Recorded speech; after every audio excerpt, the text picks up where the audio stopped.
tous. Ça fait plaisir de se retrouver un mardi soir comme ça et puis de voir autant de monde déjà dès le premier mardi. Vous ne trouvez pas? Alors pour débuter cette soirée, j'avais envie de lire avec vous un passage dans le livre des Actes au chapitre 20. Actes chapitre 20, on va lire du verset 7 jusqu'au verset 12, l'histoire d'un homme du nom d'Eutychus. Est-ce que vous connaissez Eutychus? Il y en a une. Eutychus, on ne sait pas grand-chose de lui. Dans la Bible, il y a 3 versets en gros qui le concernent. On va les lire entre autres dans le passage qu'on va lire là. Et il nous est dit donc dans Actes chapitre 20, à partir du verset 7, le premier jour de la semaine, nous étions réunis pour rompre le pain. Paul, qui devait partir le lendemain, s'entretenait avec les disciples, et il prolongea son discours jusqu'à minuit. Il y avait beaucoup de lampes dans la chambre haute où nous étions assemblés. Or, un jeune homme nommé Eutychus, qui était assis sur la fenêtre, s'endormit profondément pendant le long discours de Paul. Entraîné par le sommeil, il tomba du 3e étage en bas, et quand on voulut le relever, il était mort. Mais Paul, étant descendu, se pencha sur lui et le prit dans ses bras, en disant « Ne vous troublez pas, car son âme est en lui. » Quand il fut remonté, il rompit le pain et mangea, et il parla longtemps encore jusqu'au jour. Après quoi il partit. Le jeune homme fut ramené vivant, et ce fut un sujet d'une grande consolation. Amen. Gloire à Dieu. Et cette mésaventure, j'ai envie de dire, qu'a vécu l'Église primitive est assez intéressante. Mais avant de se pencher sur ce qui s'est passé réellement ce soir-là, j'aimerais remettre un petit peu de contexte autour. Donc le contexte là, c'est à la fin du 3e voyage missionnaire de Paul. Vous savez que Paul a voyagé plusieurs fois dans l'Asie et même jusqu'aux limites de l'Europe pour évangéliser. Et donc là, à la fin de son 3e voyage, il est en train de faire route vers Jérusalem pour rentrer vers Jérusalem. Il est un peu pressé parce qu'il aimerait arriver à Jérusalem pour la fête de la Pentecôte et du coup il passe un peu vite, mais il en profite de temps en temps pour s'arrêter et revoir certaines églises qu'il a fondées, ou du moins revoir certains des chrétiens. Notamment à la fin de ce chapitre-là, on le voit lors de son escale à Milet, il en profite pour voir les anciens d'Éphèse, mais il nous dit il a préféré éviter de s'arrêter dans l'église parce que sinon il avait peur d'y rester trop longtemps. Et donc là, cette histoire se passe alors qu'il fait une escale à Troas. À Troas, il est là pour la semaine, il est accompagné de plusieurs collaborateurs. Si vous lisez un peu plus haut, on voit qu'il y en a 6 ou 7 qui sont cités. Il y a aussi Luc qui est avec lui, parce que vous voyez que Luc, là, il parle à la première personne, il dit « nous étions réunis », etc. Donc, Paul est bien accompagné, là, et puis il s'arrête à Troas, et il en profite, forcément, pour s'adresser aux disciples. Et déjà, ce passage-là, ce qui est une des choses qu'on peut voir dedans, qui est intéressant, c'est de voir que c'est un des premiers textes où on voit la vie d'église des chrétiens, on va dire, entre guillemets, commencer à se différencier un petit peu de celle des juifs. Parce que les juifs, ils célébraient le sabbat le samedi, enfin, du vendredi soir jusqu'au samedi soir, puisque pour les juifs, en général, la journée commence le soir, jusqu'au soir suivant. Alors que là, il nous dit qu'ils se retrouvaient le premier jour de la semaine, qui partageaient le pain, qui se retrouvaient pour écouter la parole de Dieu. Et ce qui nous est décrit là, c'est assez conforme à ce qu'on voit à d'autres endroits dans la parole de Dieu, des débuts de l'Église. Notamment, Luc a fait allusion à ce passage dimanche dans Actes au chapitre 2, à la fin du chapitre 2, au verset 42 et les suivants, où Luc nous décrit les débuts de l'Église et comment vivaient les disciples. Il nous dit notamment, donc à partir du verset 42, ils persévéraient dans l'enseignement des apôtres, dans la communion fraternelle, dans la fraction du pain et dans les prières. La crainte s'emparait de chacun, et il se faisait beaucoup de prodiges et de signes miraculeux par l'intermédiaire des apôtres. Quelques versets plus loin, verset 46, chaque jour avec persévérance, ils se retrouvaient d'un commun accord au temple, ils rompaient le pain dans les maisons, et ils prenaient leur nourriture avec joie et simplicité de cœur.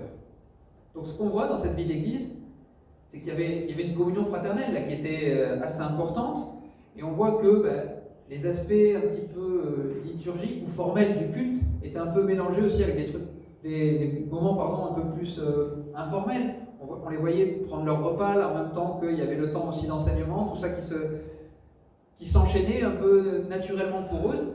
Tout ça formait un tout. Et mais on voit quand même l'importance de ces moments de partage et d'enseignement au milieu de tout ça. Même si il y avait ces moments informels qui allaient avec, au centre de cette réunion-là, vous voyez, c'était surtout Paul qui était là pour enseigner et pour s'entretenir avec les disciples. D'ailleurs, il s'entretenait avec eux, ça veut dire qu'il n'était peut-être pas le seul à parler toute la soirée. Ça peut être lui principalement qui prêchait en tant qu'apôtre, évangéliste, etc. Il avait ce ministère. Mais je pense qu'il est, vu ce que nous dit le texte, qu'il s'entretenait avec les disciples, ça veut dire qu'il était aussi ouvert aux questions pour pouvoir répondre aux questionnements particuliers que pouvaient avoir les croyants qui étaient rassemblés ce soir-là. Et c'est dans ce contexte-là, de ce rassemblement-là de croyants, de disciples qui étaient rassemblés en particulier pour ça, pour être à l'écoute de la parole de Dieu, que se déroule le passage qu'on vient de lire. Et là, alors que tout commence comme d'habitude, Paul commence à prêcher, et puis ça commence à durer en longueur, jusqu'à un moment où la soirée va basculer un petit peu à cause de ce fameux Eutychus. Eutychus, étymologiquement, ça veut dire chanceux, fortuné. Alors voilà, qui avait le bon nom, vous ne trouvez pas? Peut-être que lui, au début de la soirée, il croyait qu'il était justement chanceux d'avoir trouvé la bonne place là près de la fenêtre. Alors, certains parfois le critiquent Eutychus en disant qu'il était à la fenêtre, là, il s'est laissé endormir. Et on l'imagine un petit peu comme ces ados parfois qui suivent les parents un petit peu à contre-cœur, qui dès qu'ils arrivent à l'église, hop, ils cherchent la place au fond, près du radiateur, et puis ils passent la soirée sur leur téléphone. Je ne crois pas qu'on puisse dire ça d'Eutychus. Déjà, il nous est dit que on était dans une pièce, là, il y avait un certain nombre de lampes à huile qui brûlaient, donc l'atmosphère déjà devait être un petit peu lourde avec toutes les fumées que ça dégage, etc. Et effectivement, il avait dû choisir une place pour le confort, là, se dire être à la fenêtre, entre l'atmosphère dans la pièce et puis le temps qui durait. Oui, il était chanceux d'avoir trouvé la bonne place, il allait avoir un peu d'air frais. C'est toujours plus agréable d'arriver à rester éveillé plutôt que de piquer un peu du nez, surtout pour le prédicateur qui vous voit. Mais finalement, moi ce que j'y vois de la part de Eutychus, c'est quand même qu'il y avait une certaine motivation de sa part. Parce que on voit qu'il était fatigué, on voit que la réunion durait en longueur, mais il est venu quand même. Et le texte nous dit que c'était un jeune homme. D'après le terme qui est utilisé en général, d'après ce que j'ai lu, ça veut dire que c'est quelqu'un qui est un jeune adulte entre 24 et 40 ans dans ces eaux-là. Donc voilà, c'était pas, comme je disais, un ado qui suit ses parents parce qu'il n'a pas eu le choix. Lui, il est venu là parce qu'il l'avait voulu. Et c'est un témoignage, je pense, qui est quand même positif de la part d'Eutychus comme de la part de tous les autres qui étaient présents ce soir-là. C'est qu'on voit que malgré la fatigue qu'il pouvait y avoir, malgré les contraintes qui pouvaient peser, ils étaient tous motivés pour venir à cette réunion. Ils étaient tous prêts à faire l'effort d'aller passer quelques heures là, et puis même, ils ne savaient pas combien de temps ça allait durer. Quand on voit la fin, il est resté jusqu'au lendemain matin pour la prêcher. Déjà, même de la part de Paul, il va avoir soif à la fin. Hein. Pareil pendant aussi longtemps. Mais voilà, pour eux, c'est quelque chose qui leur semblait valoir le coup, j'ai envie de dire. Ce Eutychus, à peine il nous est présenté dans ce texte, et déjà on voit qu'il lui arrive quelque chose d'assez frappant. Il chute de cette fenêtre et il meurt. La soirée elle a pris un tournant un peu tragique. Et juste quelque chose qui peut peut-être sembler un détail, mais le texte nous dit bien que Eutychus est mort. Alors certains parfois se disent mais non, mais en fait il s'est juste assommé en tombant et puis quand ils l'ont relevé, il a repris ses esprits et ça allait. Mais ce sur quoi j'aimerais attirer votre attention, c'est que celui qui raconte cet événement-là, c'est Luc, qui était médecin. Et qui en plus dans ce passage-là des Actes, n'est pas en train de rapporter des témoignages qu'il a entendus à côté. J'ai dit, il parle à la première personne, il était présent lui-même, il a constaté les choses. Et qui de mieux qu'un médecin pour constater si une personne a succombé à ses blessures ou pas. Et donc, Luc nous dit bien que, Eutychus, lorsqu'il est tombé, la chute, elle a été fatale.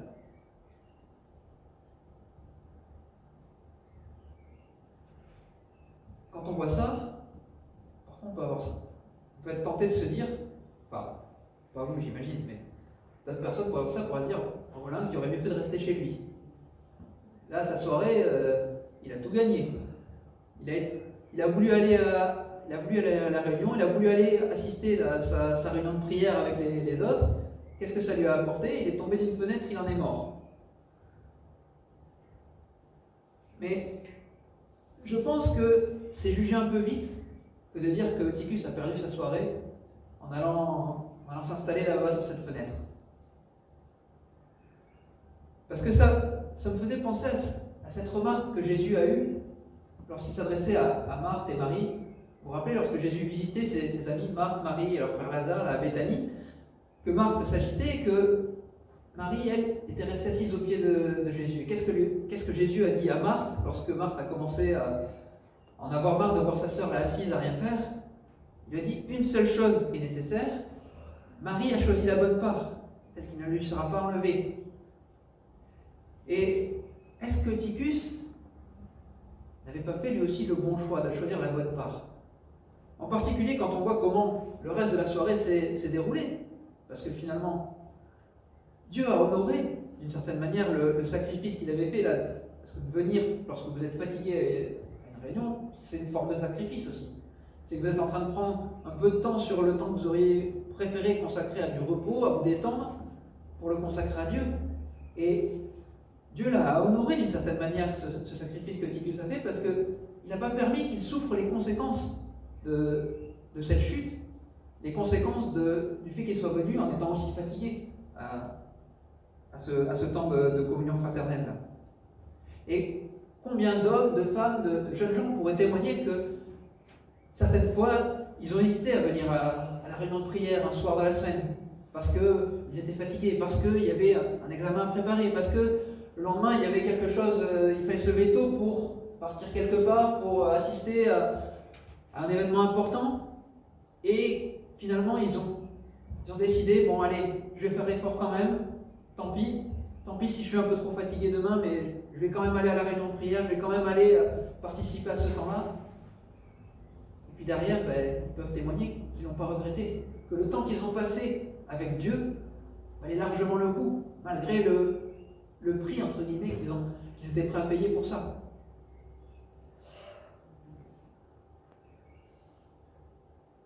Et lorsque Paul informe tout le monde que finalement Eutychus est sauvé, moi j'ai l'impression d'entendre un petit peu Jésus là, quand il était avec Jairus et sa famille. Lorsqu'il arrive à la maison là, et que tout le monde est en train de pleurer, ça y est, la pauvre petite fille est morte, là il n'y a plus rien à faire, et que Jésus a ces mêmes paroles qui surprennent les gens de dire mais non, elle n'est pas morte, elle dort simplement. Pas parce qu'elle n'était pas réellement morte, oui, tout le monde l'avait constaté, le temps que Jésus arrive avec Jairus et le reste de tous ceux qui suivaient, voilà, effectivement la vie l'avait quitté. Mais c'était pour souligner qu'aux yeux de Dieu, la mort, ce n'est qu'un détail. La mort physique, c'est qu'une interruption momentanée, on va dire, avant l'éternité, avant une éternité qu'on va pouvoir passer avec Dieu ou loin de lui.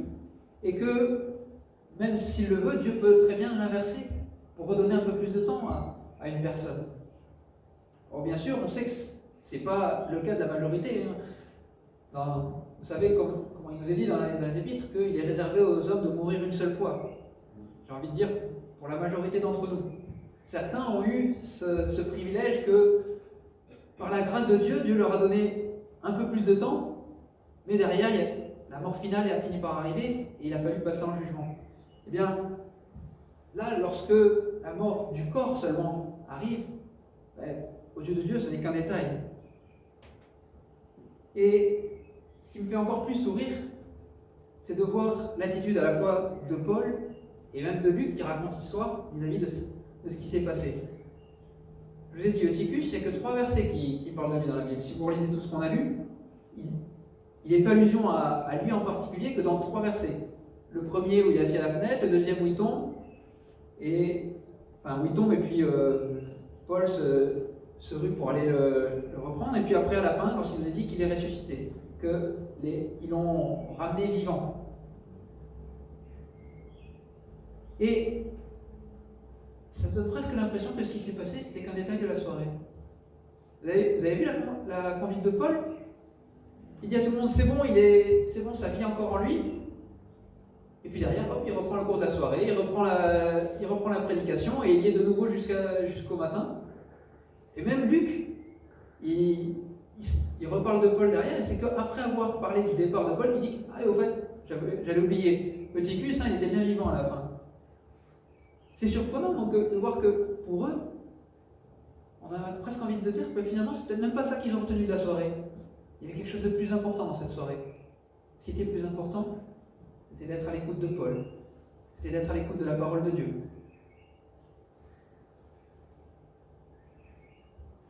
Peut-être qu'on aurait pu imaginer Paul, lorsqu'il a relevé Eutychus, là, citer la Genèse, lorsqu'il nous est dit, est-ce qu'il y a quoi que ce soit qui soit étonnant de la part de l'Éternel? C'est Dieu qui disait ça à Abraham lorsqu'il lui a annoncé qu'il allait avoir un enfant dans son vieillage. Peut-être que Paul était tellement habitué que ça ne l'a pas frappé plus que ça. Je ne sais pas. Mais je sais que Paul avait surtout l'habitude de voir la puissance de l'Esprit de Dieu qui accompagnait sa prédication. Il le dit aux Thessaloniciens, dans 1 Thessaloniciens au chapitre 1 et au verset 5, « Notre évangile ne vous a pas été prêché en parole seulement, mais avec puissance, avec l'Esprit Saint et avec une pleine conviction. » Et quand je lis ces paroles de Paul, je me dis que les signes miraculeux qui l'accompagnaient, finalement, étaient relativement fréquents. C'est ce qu'on voit quand on lit les Actes des Apôtres. On voit régulièrement toutes sortes de miracles qui ont pu se produire. Et je ne pense pas qu'il était question de minimiser ce qui s'est passé cette soirée-là. Je suis sûr que beaucoup ont été frappés par ce qui s'est passé. Mais quand même, je pense que l'attitude qui nous est présentée là, elle est quand même frappante, elle nous parle. Que finalement, ce qui les a le plus, qui était le centre de leur attention, c'était pas simplement la manifestation de la puissance de Dieu, mais c'était le fait que Dieu était présent au milieu d'eux, c'était qu'ils étaient là à l'écoute de Dieu.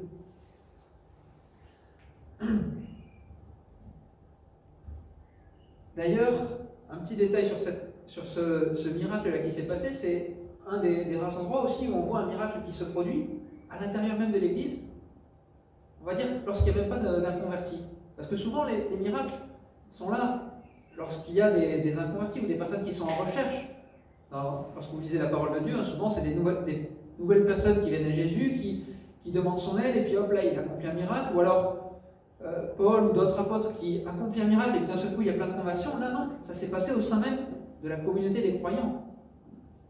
Peut-être que certains n'étaient pas encore totalement convertis, mais d'une manière générale, on ne peut pas trop savoir. Mais ça nous montre que finalement les miracles ne sont pas là aussi que pour évangéliser, que pour convaincre les païens. Là, il nous est dit que ce qui s'était passé, ça a été le sujet d'une grande consolation pour les chrétiens. Mais ça reste quand même le petit détail à la fin. La petite conclusion de Luc, après avoir raconté surtout que pendant toute une nuit, les chrétiens étaient rassemblés pour écouter la parole de Dieu. Moi, c'est ce que j'ai retenu de cette histoire, et c'est ce que j'aimerais vous laisser. Que les chrétiens de l'Église primitive, les chrétiens à des premiers temps, ils avaient cette motivation, ils avaient ce feu là pour se retrouver, mais pas simplement se retrouver pour parler du beau temps, pour partager les dernières nouvelles, mais pour parler de choses spirituelles. Ils avaient ce feu pour se retrouver, pour écouter l'enseignement biblique, et puis pour échanger sur ce qu'ils avaient entendu, pour comparer ce qu'ils comprenaient de la parole de Dieu, pour s'exhorter, pour s'édifier les uns les autres. C'est un modèle vraiment de la communion fraternelle, je pense, que nous devons essayer de nous appliquer nous aussi. Lorsque nous nous retrouvons, c'est vrai que nous sommes heureux de pouvoir nous retrouver ce soir, enfin, les uns à côté des autres. On avait quand même les dimanches, heureusement, mais voilà, on se réjouit à chaque fois qu'on a une occasion de plus de nous retrouver, mais c'est pas simplement parce qu'on peut se voir. C'est pas simplement parce qu'on va pouvoir échanger et puis essayer de partager les nouvelles sur tout ce qui s'est passé pendant qu'on était éloignés les uns des autres. C'est surtout parce qu'on se retrouve comme la famille de Dieu et qu'on se retrouve autour de la personne de Jésus-Christ. C'est ça qui donnait toute sa force à cette réunion à l'époque. C'est pour ça que quand vous lisez le psaume 133, où il est dit qu'il est doux, qu'il est agréable pour des frères de se retrouver ensemble, c'est pas simplement se retrouver là pour se voir et comme on se retrouverait dans un club particulier.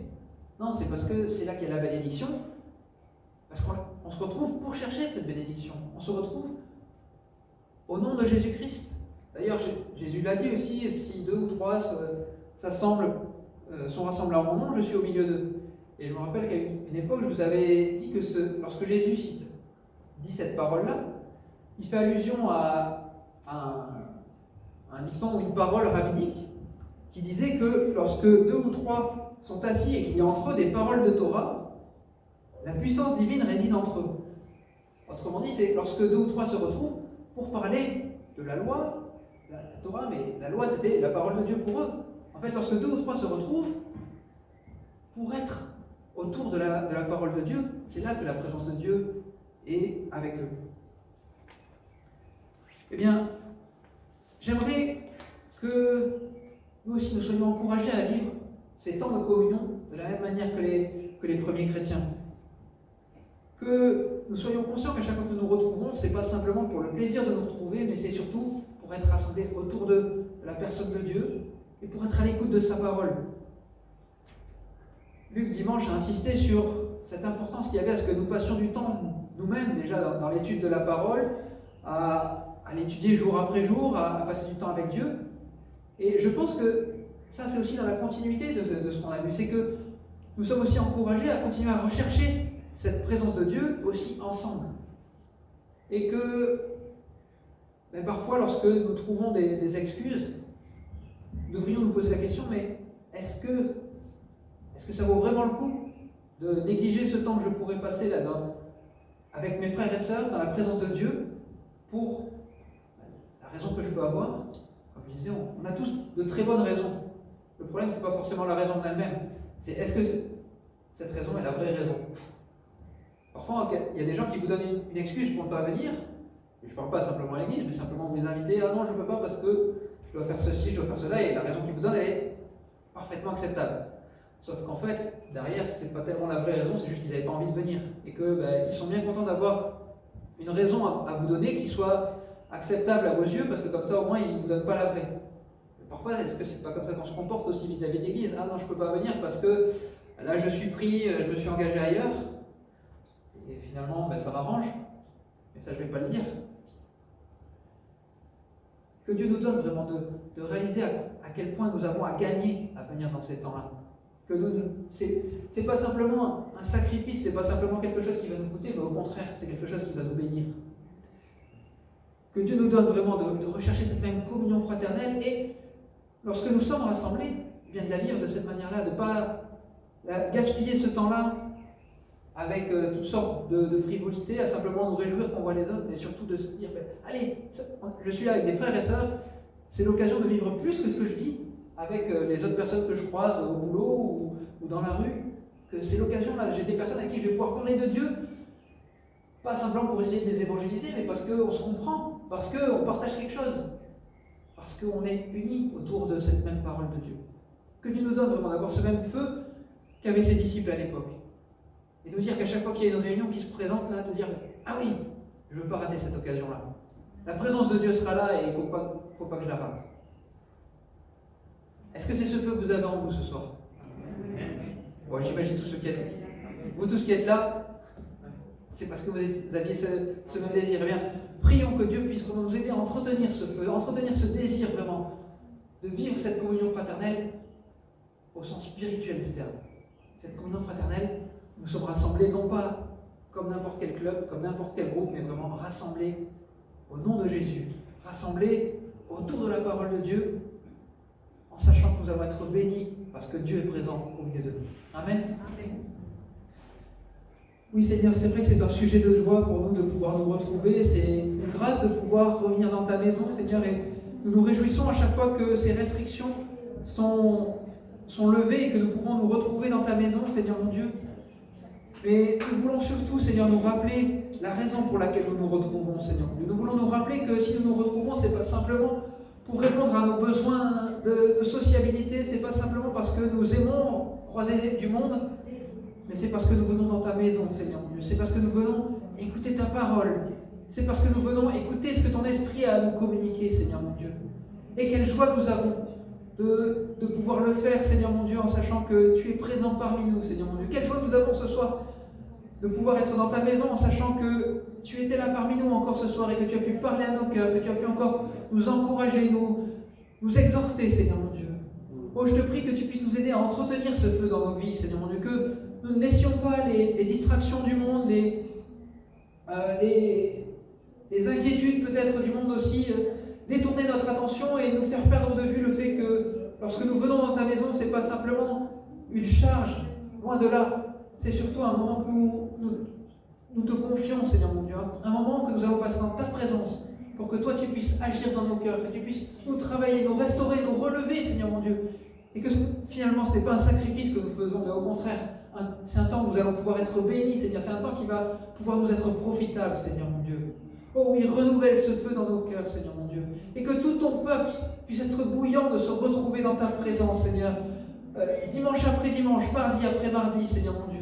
Que nous puissions voir ce lieu être trop petit, Seigneur, pour accueillir tous ces frères et sœurs qui sont bouillants de te revoir, Seigneur mon Dieu, et de se retrouver en ton nom, Seigneur. Sois béni, Seigneur mon Dieu. Amen.